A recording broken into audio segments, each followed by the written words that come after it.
So hello guys, मैं हूँ वंशिका व्यास और आज मैं आप लोगों के सारे क्वेश्चंस का आंसर देने वाली हूँ जो रैबिट से रिलेटेड था। लाइक काफी सारे लोगों ने मुझसे बहुत सारे क्वेश्चंस करे थे। बेसिकली मैं कोई वेट नहीं हूँ, मैं कोई डॉक्टर नहीं हूँ, लेकिन स्टिल मेरे को थोड़ा सा एक्सपीरियंस हो चुका है। इस वजह से मैं अपना एक्सपीरियंस आप लोगों के साथ शेयर करूंगी। जो भी आप लोगों ने क्वेश्चन पूछे अपने एक्सपीरियंस के अकॉर्डिंग मैं उसका आंसर दूंगी। अगर गूगल कुछ और कहता है या फिर यूट्यूब कुछ और कहता है तो मतलब किसी और का यूट्यूब चैनल कुछ और कहता है तो मुझे से मतलब नहीं। मेरा जो एक्सपीरियंस है वो मैं आप लोगों के साथ शेयर करूंगी। लेकिन उससे पहले मैं आप लोगों को एक क्यूट सा बेबी दिखाना चाहती हूँ। ये रहा, देखो कितना क्यूट है ना। अभी इसको शायद से नींद आ रही है, अभी इसको छोड़ देते हैं। आंख इनकी खुल चुकी है। ओके, तो अपन सारे क्वेश्चंस लेते हैं। तो सबसे पहला जो क्वेश्चन था जो मेरे को बहुत ज्यादा आता था कि तुलसी की प्रेगनेंसी की ड्यूरेशन क्या थी, एक्चुअली हुआ क्या था, वो मैं आपको पूरी कहानी बता दूं। क्योंकि काफी सारे लोगों ने मुझे कमेंट करा था कि दीदी अप्रॉक्स 1 मंथ में बेबीज हो जाते हैं, लेकिन आपकी तुलसी ने मोर देन 1.5 मंथ लिए थे, तो वो क्यों लिए थे। देखो, सबसे पहली बात कि आप लोगों ने एकदम सही बोला कि जो रैबिट्स होते हैं वो अप्रॉक्स 28 to 30 डेज में बेबी डिलीवर कर देते हैं। लेकिन हमारी तुलसी ने 1 महीने से भी ज्यादा लिया, 1.5 महीने से भी ज्यादा लिया। एंड काफी सारे लोगों ने इंस्टा पे खासकर मुझे इतने सारे डीएम्स भी करे थे और कमेंट भी करे थे कि भाई इतना मंथ हो गया, आपकी तुलसी बेबीज नहीं दे रही है, शायद से आप पुरानी वीडियोस डाल रहे हैं, और इतने सारे ब्लेम्स वगैरह भी लगाए थे। लेकिन गाइज ऐसा कुछ भी नहीं था। एक्चुअली हुआ क्या था, जितना मैंने पता करा है उतना ये था कि तुलसी के पेट में एक्चुअली 7 बेबीज थे, जिसमें से 3 पूरे मैच्योर हो चुके थे, डिलीवर होने के लिए रेडी हो चुके थे। लेकिन जो बाकी के 4 थे वो मैच्योर नहीं हुए थे डिलीवर होने के लिए। इस वजह से पहले तुलसी ने 3 बेबीज दिए and then within 20 days or less उसने दोबारा से बेबी डिलीवर कर दिए थे। ये सुनने में काफी अजीब लग रहा है, एक्चुअली मुझे भी बहुत ज्यादा अजीब लगा था, क्योंकि ऐसा नहीं होता है, बहुत कम केसेस में ऐसा होता है, लेकिन हमारी तुलसी उसी केसेस में से एक। तो फिर ये हुआ था। सेकंड चीज, अगर हम बात करें सिम्टम्स क्या होते हैं, काफी सारे लोग मुझसे बोलते हैं कि दीदी हमने न्यू रैबिट लिया है एंड उसके प्रेगनेंसी के सिम्टम्स वगैरह क्या होते हैं वो हमें बता दीजिए। तो तुलसी के जो सिम्टम्स थे वो ये थे कि सबसे पहले जो रैबिट स्टार्ट करती है वो करती है नेस्टिंग करना। नेस्टिंग में क्या इंक्लूड होता है, सबसे पहले तो वो घास वगैरह इकट्ठा करना शुरू कर देगी। आप उसको खाने के लिए दोगे लेकिन वो खाएगी कम, उसको अपने नेस्टिंग में ज्यादा यूज करेगी। रैबिट एक्चुअली प्रॉपर एक अपनी जगह को सेलेक्ट कर लेती है कि हाँ यहाँ पर उसको करना है, वहीं पे वो सारी चीजें इकट्ठा कर लेती है। बात करी जाए मेरी तुलसी की, तो मेरी तुलसी ने इसी रूम में एक कॉर्नर में अपनी जगह पूरी बना ली थी, जो मैंने बाकी सारी वीडियोस में भी दिखाई हुई है। तो फिर वहां पे सारी चीजें लाना शुरू कर दी थी। सबसे पहले वो घास लेकर आई थी, तो फिर हमने देखा कि सारी घास गायब है। एक्चुअली वो पन्नी के पन्नी ले गई थी, पूरी की पूरी जहाँ पे वो पन्नी रखी हुई थी उस पन्नी को खिसका के अपनी उस नेस्टिंग वाली प्लेस पे लेके चली गई थी। दूसरा,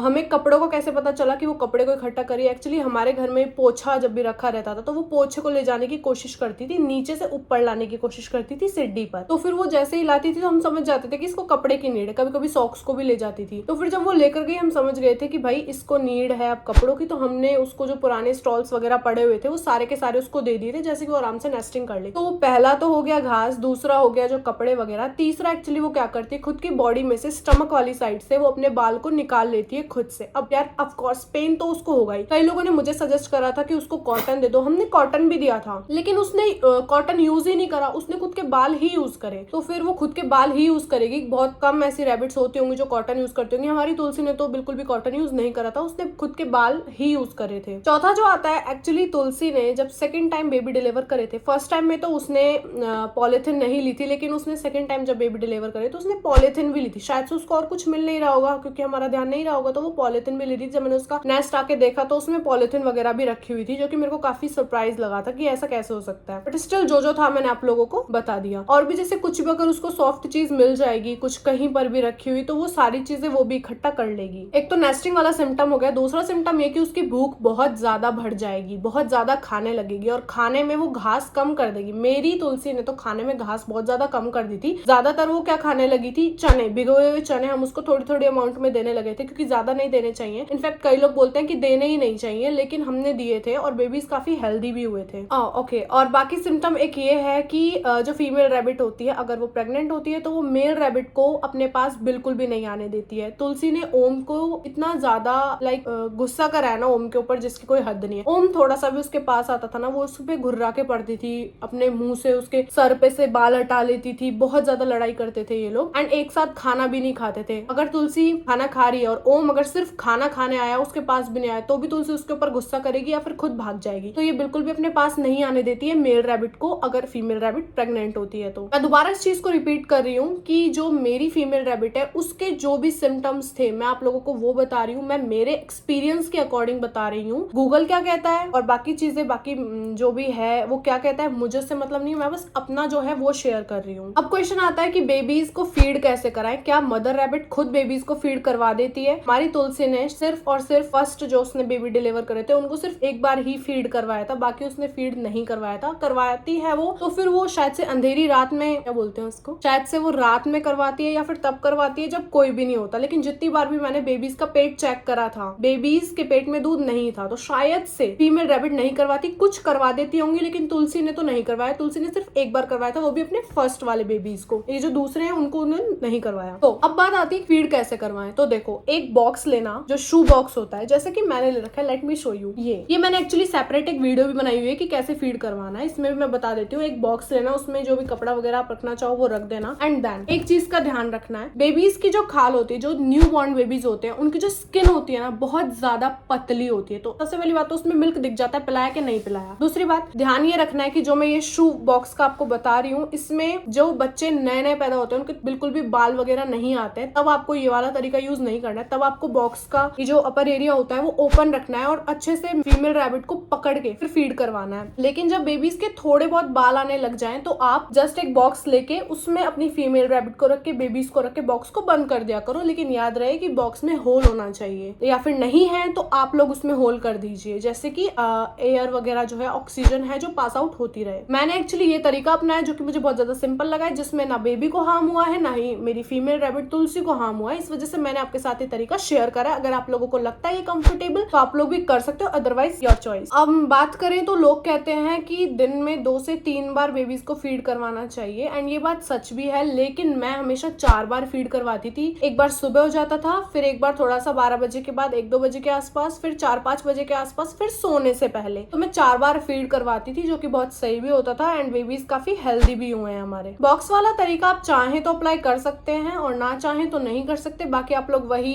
फीमेल रैबिट को बुरे तरीके से पकड़ के, उसके पैर पकड़ के, कान पकड़ के ऐसे करो, तो इससे अच्छा तो यार बॉक्स वाला तरीका है कि सिंपली उसको बॉक्स में छोड़ दो, फिर वो अपने आप समझ जाती है कि हाँ मुझे बेबीज को फीड करवाना है, तो वो अपने आप करवा देती है। हमारी तुलसी तो ऐसे ही करती है। अब बात करते हैं डाइट के बारे में कि फीमेल रैबिट की डाइट क्या होनी चाहिए। बेसिकली जो खिलाते हैं ना, खीरा, टमाटर, घास एंड ऑल, ये सारी चीजें तो खिलानी चाहिए। साथ में जो मैंने खिलाया था वो था भिगोए हुए चने। बेसिकली कई लोग बोलते हैं नहीं खिलाने चाहिए, लेकिन मैंने खिलाए थे और कुछ भी नुकसान नहीं हुआ था। मैंने ओम को यानी कि मेल रैबिट को नहीं खिलाए थे, क्योंकि मैंने सिर्फ एक बार खिलाए थे और एक बार खाने पर ही उसके लूज मोशन हो गए थे। इस वजह से मैंने उसको बिल्कुल भी नहीं खिलाया, बाद में बंद कर दिया था मैंने उसे खिलाना। आप लोगों को अगर और कुछ भी जानना हो कि तुलसी और ओम के बारे में, फिर उनके बेबीज के बारे में, तो आप लोग मुझे बता सकते हो। तो अब बात आती है कि कई सारे लोगों ने मुझे क्वेश्चन करा था कि बेबीज को दूध पिलाना कब बंद करवाएं। तो यार देखो, अप्रॉक्स 20 to 25 डेज तो आप लोगों को दूध पिलाना ही पिलाना है, ठीक है। उसके बाद बेबीज ना अपने आप कुछ ना कुछ चीजें कुतरना शुरू कर देंगे, ठीक है। जब उनके टीथ ग्रो कर जाएंगे तो वो अपने आप कुछ ना कुछ कुतरना शुरू कर देंगे। तो आप थोड़ी सी घास डाल के देखना, और कुछ नहीं डालना है, ना कोई वेजी डालनी है, ना ही कोई फ्रूट डालना है, सिर्फ घास डाल के देखना। वो भी एकदम मुलायम सी, हरी हरी, थोड़ी सी गीली, सॉफ्ट सी। तो अगर वो उसे खा लेता है तो आप उसको धीरे धीरे, दूध तो फिर भी पिलाना है, लेकिन धीरे धीरे उसको घास खिलाना स्टार्ट करिए। एंड देन एक टाइम ऐसा आएगा कि वो अपने आप दूध छोड़ देगा, फिर आप उसको कुछ भी खिलाइए। कुछ भी से मेरा मतलब ये नहीं कि आप उसको रोटी खिला दो, कुरकुरे खिला दो, नमकीन खिला दो, ऐसा नहीं। आपको खिलाना उसे घास, टमाटर, खीरा, या फिर कभी कभी कोई फ्रूट भी हो जाता है। कई सारे लोग क्या करते हैं, डेली फ्रूट, लाइक खुद खा रहे हैं तो रैबिट को भी खिला दिया। ऐसे नहीं करना, उसमें बहुत ज्यादा शुगर होता है, वो शुगर कंटेन करता है, जिसमें आपके रैबिट के बाल भी झड़ना स्टार्ट हो सकते हैं। तो ऐसा नहीं है, अपन जैसे बच्चों को ट्रीट देते हैं ना चॉकलेट की, वैसे ही रैबिट्स को इन फ्रूट्स की ट्रीट देनी चाहिए बस। और भी कुछ क्वेश्चन हो तो जल्दी से कमेंट सेक्शन में कमेंट कर दो। And thank you so much video देखने के लिए। अगर अच्छी लगी तो जल्दी से लाइक, कमेंट एंड शेयर कर दीजिए, एंड सब्सक्राइब भी कर ही देना। मेरी छोटी सी वीडियो कैसी लगी ये भी कमेंट सेक्शन में बता देना। मिलते हैं नेक्स्ट वीडियो में, बाय बाय।